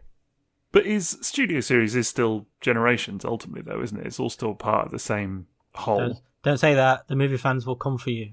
It is, though, isn't it? Realistically, it is. It is. It is part of the same whole, but I felt like decisions were made for those toys, which were movie inspired, or the weighting was more towards movie being the decision maker for design choices rather than Generations and that sort of thing. If you know what I'm getting at. Yeah, no, I do. And now, of course, you've got Earthrise Starscream being repackaged with a new hat for for studio series and stuff, which is causing a lot of controversy, isn't it? A lot of people hate that. Although, what did people really expect? To be honest, like not to sound on the nose or whatever, but it totally makes sense to me. Do you know what I mean? They've got a very successful toy. People like it. Put some new stuff with it. Repackage it. I don't know. It makes sense to me. You don't have to buy it, but it's. I can see why they've done that. But I think I just wonder if maybe they just view it as all part of the same thing, realistically, but actually kind of putting the characters in one line or the other kind of encourages you to want to buy both. Because you must have people that are completists or whatever, that are tearing their hair out with this stuff, right? Because if you want your complete studio series lineup, but you don't collect Kingdom, well, what do you do? Do you know what I mean? Do you just ignore those toys like Cyclonus and Galvatron, or do you go for them? It's that Cyclonus toy is not possible to ignore it. It is a phenomenal toy. Like it, I was saying how I thought Studio Series Hot Rod was my favorite toy of the year of the 2 or 3 modern toys that I buy. But I'm actually thinking in hindsight, because I sold my Cyclonus, and now I'm thinking I actually really missed that toy, and I think it was actually better because I don't automatically reach for that Hot Rod to transform it now because I know it's a tiny bit of a faff to get it into car mode and everything lined up. But that Cyclonus toy, I would reach for it time and time again, and I'd look forward to transforming it constantly. It was a remarkably good toy, and it is just a phenomenal toy. I could honestly, happily never transform Studio Series Hot Rod ever again at this point. You've had to do it a few times recently, though. Oh man, that's why I bought 2 to save myself. Yeah, well, it's just my boy is currently his current fascination. Absolutely loves that toy, which is great. That and Earthrise Optimus. He can transform Optimus, no problem. So that's all good. But Hot Rod is just, for some reason, he just has a little bit of difficulty with getting it into the car mode. And then again, like with the going back into the robot mode, it's the spinning around and stuff of the chest that he's just a bit like, what is happening here? So I've had to do it. I mean, in the last week alone, several dozen times, I don't know, but which I know it's like first world problems and all, do you know what I mean? What a terrible problem for a Transformers collector. But I'm just kind of like, now I'm at the stage of like, hey, do you want to look at this latest 3-0 effort or something like that? It doesn't transform. It's really fun. Let's have a look at that one, shall we? Just because I'm like, please don't ask me to transform Studio Series Hot Rod again. I mean, I'm joking really, because it's nice that he wants to, get interested in them and all that. Of course, it's great, but yeah, I'm just kind of over that transformation now. There's something about that Hot Rod, though. My daughter took to it so much, and it was the articulation of it and the way that she could make it so expressive that she absolutely loved. It's a really tremendous toy on so many different levels. He loves it. He absolutely loves it, which is, it's a great toy. The proportions on it are incredible. Like, it doesn't have, at any point you look at it and it feels like, like a lot of Transformers, even when they've got good proportions, there's still a box in there somewhere, and there are little bits that sort of hide stuff, whereas this doesn't feel like that. Some kind of compromise, Yeah. Whereas the Rodimus Prime is really nice as well, just to get that in. Well, it was nice to see that the on-screen depiction of Kingdom Galvatron had feet. That was good. because I think that's important for a robot and a general humanoid-shaped robot. That looks so different to the Kingdom toy as well, though. That's another one where Massively. the animation model is Jeez, not that toy. And like, he looks like really sort of stretched and different, doesn't he? It's not. He's very stylized, very kind of elongated and lanky almost. But it worked for me. I did, other than the fact that he looked like he was wearing a straw ruff. A straw bib. Yeah, exactly. Other than that, quite liked it. Unleash the power of the animal kingdom with new Transformers Kingdom figures. Convert from beast to robot mode and rule the battle. Two epic worlds collide with new Transformers Kingdom figures, each sold separately. Right, so of course lots of discussion to be had on Kingdom, and realistically speaking, there's only so much that we can talk about in one episode. So if there are things that you think we've not covered today and would like to hear more about in the future, just let us know. But for today, what was the kind of final verdict then, gentlemen, on Transformers Kingdom? Did we like it? Not like it? What do you think? I liked it a lot more than I thought I would, but with obviously all the caveats that we've talked about. So, I mean, I would watch it again, I think. Okay, that's good. That's a good sign. And it made me want toys, which is ultimately my entire existence with Transformers. So yeah, exactly. Job done, I guess. In a very real way, that's a metric of success for a Transformers show, isn't it? If it makes you want to buy the toys, then it can't be all that bad, can it? So, Liam? I think coming out of Siege and Earthrise, I went into this with such low expectations, where it was a rare time with a Transformers cartoon I wasn't actually looking forward to. There was a bit of like, but I was always gonna watch it just to see if it was like a train wreck or anything. But actually, I thought it was all right, and I would actually go as far as to say I enjoyed it. So, there was that. And I've got to shout out the guys on the Transformers The Show podcast on YouTube, because they had me on. So, Andy, Paul, JB, that other guy whose name I can't remember, who has that real messy desk. I think his name was Roddy Piper or something like that. Bonio. Bonio. But they asked, we were talking about it on there, and it was the first day it came out, and I was quite dismissive because I hadn't enjoyed it, and I gave it a 4 out of 10. And in hindsight, I regret that now, because I think it's definitely a solid 5 at the worst, to maybe a 6. So, and in the end, I enjoyed it because the Beast Wars cast really carry it, and there are a lot of things to like in there. I think it's a bit the same for me, to be honest. I was kind of like, I went into it genuinely with a slight sense of dread, but curiosity to see, and it was really just because it had the Beast Wars cast in it that I wanted to see it, and I feel like it hugely benefited from that change in setting. My wife and I had watched all of Earthrise and Siege, Siege and Earthrise, I should say, together, and she literally was just so tapped out by that point. Do you know what I mean? When going into Kingdom, but actually I really enjoyed it, and I think on the whole, it's got major faults. It's not perfect by any means, but it's not bad, really. In the grand scheme of Transformers media, there's been worse. Do you know what I mean? Let's say that. And of course, if there are things that we haven't mentioned today, just let us know on social media if you think there's anything that we've missed, because it's by no means a comprehensive take on all the toy line and the cartoon and everything. But do let us know. We are on Twitter and Instagram as @triple_takeover, @triple_takeover. And we're on Facebook as well at Triple Takeover, just for a little bit of confusion there for you. We're also on Patreon @Triple Takeover as well. And if you do want to support the podcast, then you can go to Patreon for all kinds of great perks. We've now got quite a few Patreons, actually. We only launched it a couple of months ago, and it's doing really well, so that's very exciting. Lots of hopefully happy patrons, as they're called. All kinds of great perks. You can get early access to episodes, so you get them a full, 5 days early. You get you in one of the higher tiers, you get what I think is the best perk of all. You get access to exclusive mini-sodes, which we record as frequently as we do the main episodes anyway. We do all kinds of little weird and wonderful topics. You get to vote on things, all kinds of great stuff. Outtakes, loads of it. Absolutely brilliant. So do get yourself signed up on there. If you want more of us talking, if you can handle such a thing, then check out our Patreon @Triple Takeover. And Maz, we've got a bit of a shout out, don't we, for some of the old butlers, Sixo's butlers? Yeah, for anyone who signs up as a Sixo's butler tier patron, we do a shout out on the show. So I want to thank Nick, Jonathan False Logic Howard, Dean Watts, Danny Roberts, Chris C137, Andy, Cannon, Preston, Brian Fox, Chris, Billy Ho, Spider Father, Adam Shoemaker, Zachary Blader, and Timu Toivonen. So you can see there's quite a few people who reckon it's worth it. And don't forget, guys, if you are on the Sixo's Butler tier, check your Patreon messages, because we have gotten in touch asking you to give us some ideas for what minisodes you'd like. So we do minisode commissions, and we do episodes that we want to cover as well. So that's a major perk. And if you want us to thank you on the show in a different way than we have, again, just get in touch and let us know how you'd like to be thanked. There's something immensely satisfying about hearing you reading off that list of names. I don't know what it is, but every time you do it, I just take a slight bit of delight in it. I don't know why. So, well, we've got one Sixo's Butler who keeps signing up and then deleting every time it gets to time to pay. I'd be really happy if that person needs if banning. that Pratt doesn't come back. I'd be really happy. Calls himself Sixo as well. Can you imagine the cheat? I was wondering if you were going to out me.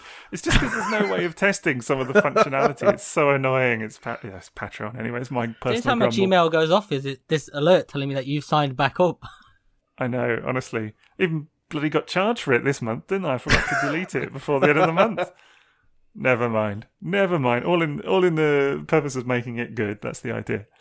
Final shout out for us today, very important one, is TF Source again, because of course they are helping us to keep the podcast going by sponsoring the whole thing. So thank you very, very much to them. Do check out tfsource.com for all your Transformers and third-party needs. Plenty of Kingdom toys on there, as I already mentioned. So thank you to them. Otherwise, lads, where can they find you? I'm on Instagram, Facebook, Twitter, all those things at Toybox Soapbox.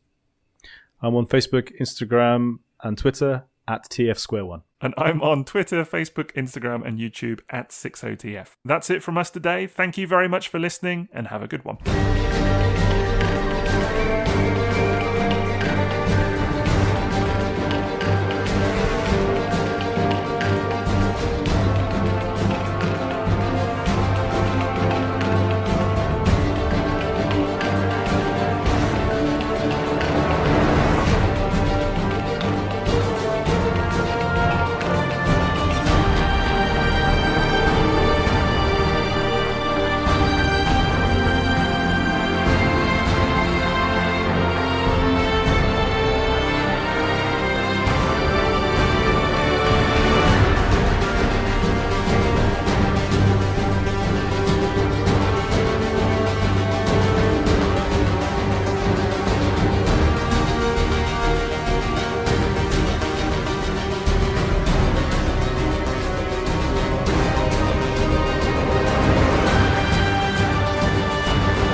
Excuse me.